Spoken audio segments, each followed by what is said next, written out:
Hello students, चलिए वापस आ चुके हैं एक नए क्लास के साथ और 2 साल के बाद जो है वापसी कर रहे हैं। फ़िलहाल जो है गाइस, आज का जो हमारा टॉपिक रहने वाला है वो रहने वाला है बैंकिंग एवं कराधान कक्षा 10वीं का ये जो चैप्टर 8 का जो है चैप्टर है, जिसमें जो है बहुत लोगों को जो है बहुत ज़्यादा प्रॉब्लम्स होते हैं इसको सॉल्व करने में। और स्पेशली जो है जब आयकर की गणना की जाती है उसमें सबसे ज़्यादा प्रॉब्लम जो है फेस करते हैं स्टूडेंट्स। तो जो है इसी को जो है सॉल्व करने की आज हम जो है कोशिश करेंगे और मैं आपको बताऊंगा कि जो किस तरह से आप इसको बहुत ही इजीली सॉल्व कर सकते हो। इसमें स्पेशली जो आपका आता है, सबसे पहले आता है कराधान। ये जो थोड़ा हार्ड माना जाता है, तो इसे जो है टोटल अगर हम बात करें इसकी कराधान की, तो कराधान के जो क्वेश्चन आते हैं 3 तरह के क्वेश्चन पूछे जाते हैं।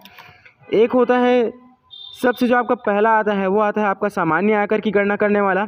सामान्य आयकर से मतलब है जिसमें आपको हर एक चीज़ दिया रहता है, कोई एक्स्ट्रा चीज़ें नहीं दी होती हैं, जिसे आप जो है बड़ी आसानी से जो सॉल्व कर सकते हैं कुछ पॉइंट्स पर अगर आप फोकस करें तो, जिसे मैं आपको आगे चल के बताने वाला हूँ। आज जो वीडियो डलने वाली है शाम को, उसमें फ़िलहाल ये जो है उसके लिए अपडेट है। इस देखिए, पहला तो हो गया सामान्य आयकर की गणना करना। इसके बाद दूसरा आता है जहाँ पे जो है क्या किया जाता है, किसी न किसी आश्रम वगैरह में जो है जहाँ दान वगैरह किया जाता है, तो उसकी वजह से जो है क्वेश्चन जो है बहुत ज़्यादा चेंजेस होते हैं। कई स्टूडेंट इसको जो है हल्के में ले लेते हैं और जो या फिर इसको कई लोग जो है, मैं आगे बात करेंगे इसके बारे में, ये दूसरा टाइप का है। तीसरा और अंतिम टाइम आता है शेष आयकर की गणना करने वाला क्वेश्चन। इसमें क्या होता है, जैसे कि कोई इंसान अगर जो है कोई भी कर्मचारी या फिर कोई भी व्यक्ति जो कि टैक्स पे कर रहा है, तो जो है मान के चलिए उसको जो है हर महीने जो है 1000 1500 इस टाइप से अगर वो जो है टैक्स पे कर रहा है, कुछ मंथ तक उसने जो है पे किया, तो आपको इसमें ये बताना होता है कि जो शेष मंथ में उसे जो है शेष जो उसे कितना टैक्स जो है पे करना पड़ेगा। इस चीज़ के बारे में जो है तीसरे टाइप वाले में पता चलता है। सेकंड टाइप वाला जिसके बारे में अभी थोड़ी देर पहले बात कर रहा था, इसमें होता क्या है कि कई लोग इसको जो है जो कर में छूट जो होता है उसकी श्रेणी में ले लेते हैं, जिसके चलते जो है फिर क्वेश्चन का जो आंसर है वह पूरी तरह से जो है गलत हो जाता है। इसके बारे में भी बात करेंगे। और दूसरा जो फर्स्ट सामान्य आयकर की गणना करना। तो चलिए, ये तो हो गया एक बेसिक चीज़। इसके अलावा जो एक और चीज़ हमारे लिए सबसे ज़्यादा इम्पॉर्टेंट है वो क्या है, चलिए स्टूडेंट तो देखते हैं जो है कौन कौन से वो इम्पोर्टेंट टॉपिक्स हैं जिनके हेल्प से हम जो है बड़ी आसानी से जो है टैक्स कैलकुलेशन कर सकते हैं। आपका सबसे पहला टॉपिक आता है वार्षिक आय। तो वार्षिक आय की अगर हम बात करें तो जो है ये आपके क्वेश्चन में दिया रहता है, दो तरीके से दिया रहता है। एक है तो मासिक दिया रहेगा या वार्षिक दिया रहेगा। वार्षिक दिया रहेगा तब तो ठीक है, लेकिन अगर जो है वो मासिक में दिया है, मतलब मंथली इनकम अगर दिया हुआ है किसी कर्मचारी या भी किसी भी व्यक्ति विशेष का, तो जो है उसे हमको क्या करना पड़ता है, 12 से मल्टीप्लाई या 12 से गुणा करके जो है हम उसका जो है वार्षिक आय निकालना पड़ता है। अब उसके बाद जो है अगला टॉपिक आता है, जो ये हमने देखा था सेकंड टॉपिक है ना, आश्रम में दान वाला।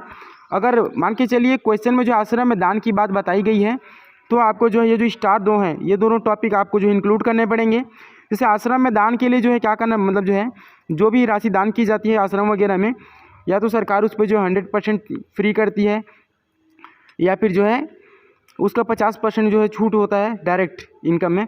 तो जो है उसको हमको क्या करना पड़ता है, आश्रम में दान निकाल कर जो है शुद्ध वार्षिक आय मैंने तीसरा टॉपिक दिया है यहाँ पर, शुद्ध वार्षिक आय। तो उसको कैसे निकाला जाता है, वार्षिक आय में जो आश्रम में दान किया जाता है राशि है ना, उसका जितना भी छूट होता है उस चीज़ को जो है घटाया जाता है इसमें, ठीक है। उसको निकालने के बाद जो हमारे पास जो है क्या होता है, शुद्ध वार्षिक आय रह जाता है।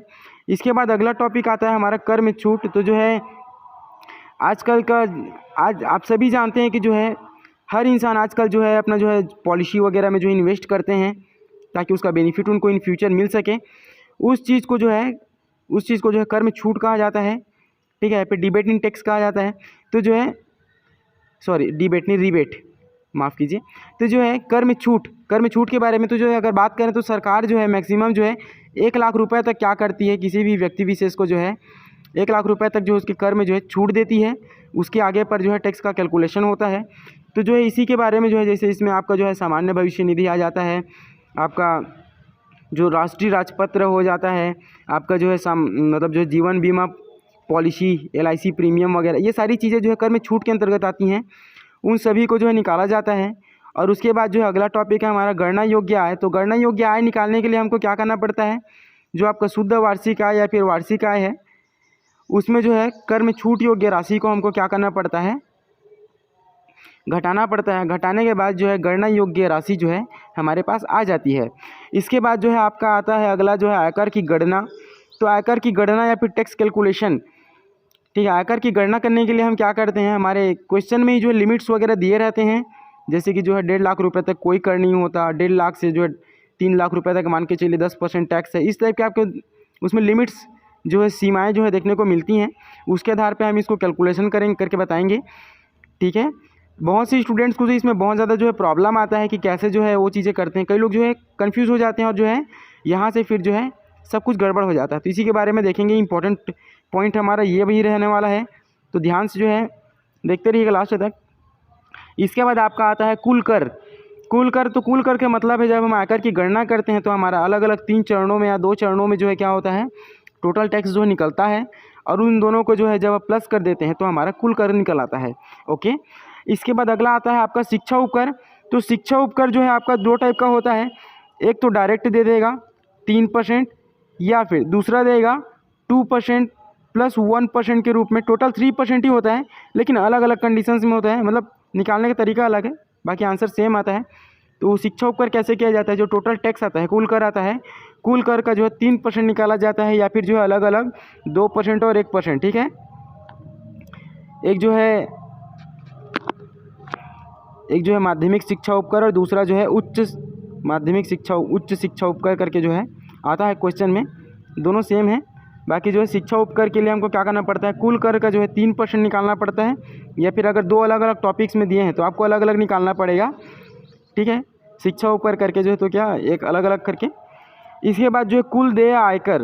तो कुल देय आयकर के लिए हमको क्या करना पड़ता है, जो आपका मतलब कुल कर और ये शिक्षा उपकर दोनों को जब हम जोड़ देते हैं तब हमारा जो है कुल देय आयकर जो है निकल आता है, ठीक है। तो आज इसी टॉपिक के ऊपर जो आपका वीडियो आने वाला है, तो प्लीज़ वीडियो को जो है लाइक कीजिएगा, और अगर चैनल को अभी तक आपने सब्सक्राइब नहीं किया तो कर लीजिए, और साथ साथ बेल आइकन को भी दबा लीजिए। तो चलिए मिलते हैं वीडियो में, थैंक यू।